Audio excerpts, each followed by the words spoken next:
Bom, gente, vamos dar início à aula, então. Quero fazer uma revisão do que foi visto em sala de aula, atinente aos princípios da execução civil. A gente vai fazer um resumozinho do que a gente viu em sala, para ir para o segundo assunto, que são as partes no processo de execução. Então, lembrando acerca dos princípios da execução, de que não existe execução sem um título que ampare. Esse título pode ser judicial ou extrajudicial, mas não existe, não é possível, não é cabível uma execução sem que haja um título que ampare. Lembrando que esse título tem que ser um título rígido, ou seja, tem que ser líquido, certo e exigível. Cada um desses requisitos a gente vai ver ainda nessa aula, ok? Outro princípio que a gente viu é da patrimonialidade, ou seja, o que responde pela dívida do devedor é apenas os seus bens. Esse é o princípio da patrimonialidade. O 789 do CPC diz o seguinte: o devedor responde com todos os seus bens presentes e futuros. Ou seja, ele não responde pessoalmente, ele responde apenas patrimonialmente. Lembrando que a prisão civil do devedor alimentar não é uma exceção ao princípio da patrimonialidade, ok? Outro princípio que a gente viu em sala de aula, desfecho único. A finalidade, o fim princípio de toda execução é a satisfação do crédito, ou seja, satisfazer o direito do exequente. O princípio da disponibilidade determina que a execução ela é e está disponível para o exequente, tanto em relação ao direito material quanto ao direito processual. Materialmente, ele pode simplesmente renunciar o seu direito material ou processualmente ele pode pedir a extinção, a suspensão do processo. Então, o princípio da disponibilidade determina que está a dispor do exequente o processo de execução. A gente viu também o princípio da utilidade, ou seja, a execução para ser rígida, ela precisa ser útil, pagar pelo menos parte do principal da dívida. Toda execução, ela tem o quê? Tem custo. Se o custo para mover a execução não for maior do que o mínimo para satisfazer parte dessa execução, a gente diz que ela não tem utilidade. Assim, em razão do custo, ela tem que ser suficiente, pelo menos, para pagar parte da dívida, além dos custos da própria execução. Isso é o que determina o princípio da utilidade. Tem que pagar pelo menos parte da dívida. Não precisa ser nem a dívida inteira, mas parte dela. A gente viu também o princípio da menor onerosidade, ou princípio do menor sacrifício para o devedor. Há várias formas de se mover uma execução. E tem que sempre o julgador, as partes se balizar de que ela tem que ser manejada da forma que gere o menor sacrifício para o executado. Isso que diz o princípio da menor onerosidade. Eu falei que esse princípio é bastante utilizado para quando você está advogando para o devedor, né? Sempre lembrar o juízo de que tem que se obedecer o princípio da menor onerosidade. Havendo várias formas de satisfação do crédito, o julgador sempre tem que optar por aquela forma que traga menos sacrifício para o devedor. O princípio da dignidade humana é um princípio que a gente viu que é limitador ao princípio da patrimonialidade. Ou seja, a gente viu que o princípio da patrimonialidade determina que os bens presentes e futuros do devedor, apenas os bens, é que vão ser passíveis de constrição. Mas isso também tem um fator limitador. Qual é esse fator limitador? O princípio da dignidade da pessoa humana. Ou seja, né, a gente vai ver aquelas situações em que a família tem apenas uma TV, mesmo que seja uma TV de grande monta, você vai ver juiz que vai determinar a impossibilidade, a impenhorabilidade desse bem, porque vai pesar entre o princípio da patrimonialidade e o princípio da dignidade da pessoa humana. Será que é digno aquela família sem ficar sem ver TV, né, com filhos pequenos e tudo? Então isso o juiz vai sopesar. A gente também, e aí acho que terminamos assim na aula presencial, há também um princípio, e aí trazido agora com o novo CPC, que é o princípio da lealdade processual. Vários doutrinadores trazem também esse princípio. A gente vai ver várias vezes o legislador falando nessa lealdade processual. Especificamente aqui para a gente, é importante ver o 774, né, que fala do atentado à dignidade da justiça. Diz o caput do 774. Considera-se atentatória à dignidade da justiça a conduta comissiva ou omissiva do executado que, e é um instituto que a gente vai ver bastante nesse semestre, frauda a execução. Então, é um princípio também atinente, específico da execução, o da lealdade. As partes têm que ser leais. Né? O devedor ele sabe que ele vai responder pelos seus bens presentes e futuros. Ok? Então, esse foi um resumo, né, do que foi visto em sala de aula em relação aos princípios. Os mais importantes.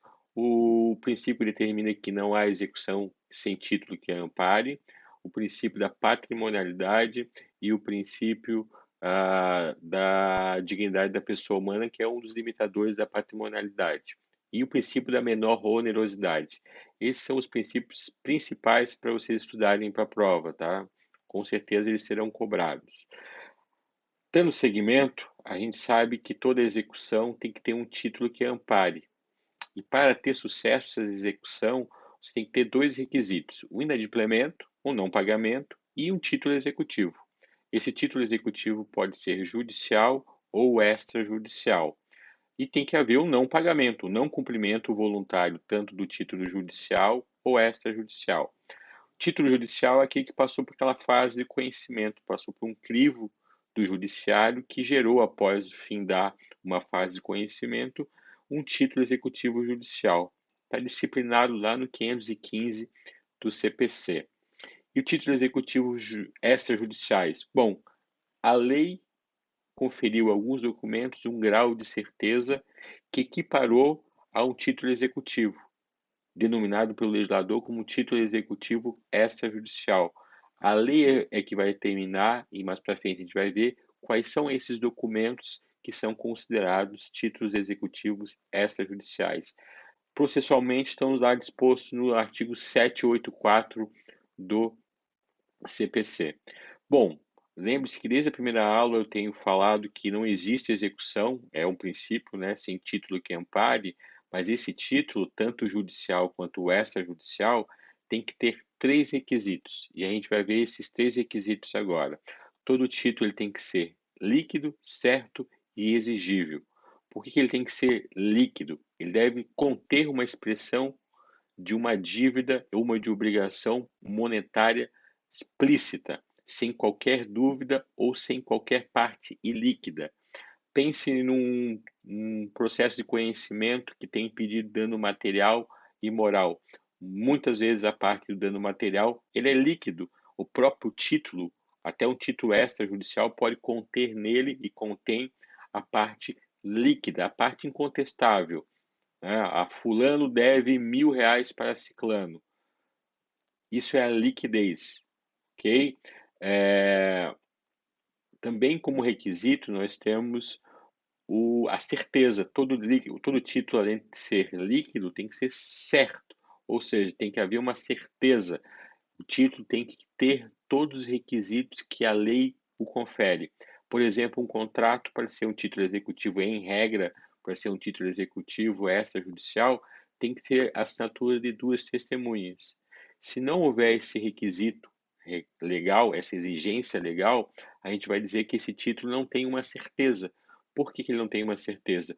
Porque ele não preenche todos os requisitos que a lei determina. Então, ele tem que ser líquido, tem que ter uma liquidez, uma certeza de quanto ele vale, ele tem que ser certo, ou seja, tem que preencher todos os requisitos legais, e o último requisito, ele tem que ser exigível, ou seja, tem que estar vencido. Eu não posso contestar judicialmente um título, cobrar, ajuizar, manejar uma execução de um título que ainda não venceu. Então a gente vai perceber em vários momentos em que, mesmo um título judicial ou extrajudicial, as partes vão, né, litigar em torno disso, tá? Dos três requisitos. Será que, né, provavelmente quem vai alegar isso é o devedor? Será que efetivamente esse título é certo, é líquido e é exigível? Está na data do vencimento? Não, o vencimento ainda vai ser futuro. Eu posso cobrar então? Não, ele não tem, não preenche um dos requisitos, ok? Nunca esqueçam disso. Qualquer título, qualquer execução tem que ter um título que ampare. E esse título tem que preencher 3 sagrados requisitos. Tem que ser líquido, certo e exigível. Estimados, vamos ver agora as partes no processo de execução. As partes legitimadas para constar tanto no polo ativo quanto no polo passivo de uma execução.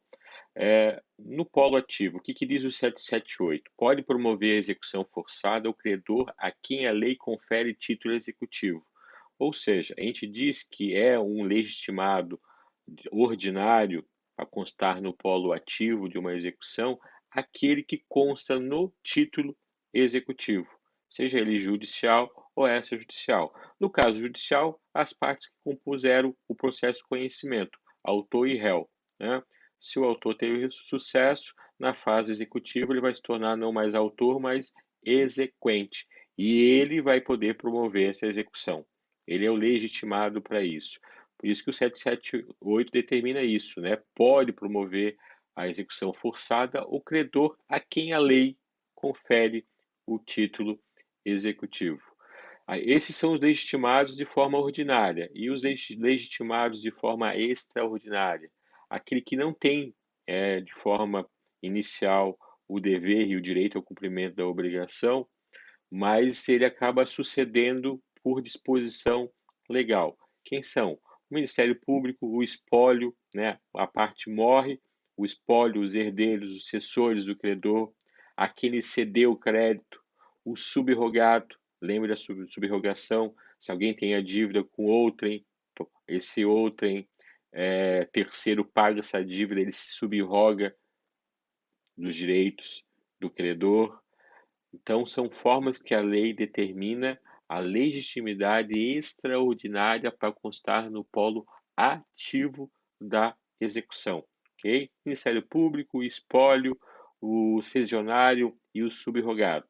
Esses tem que saber, tá? De forma ordinária, aquele que consta no título.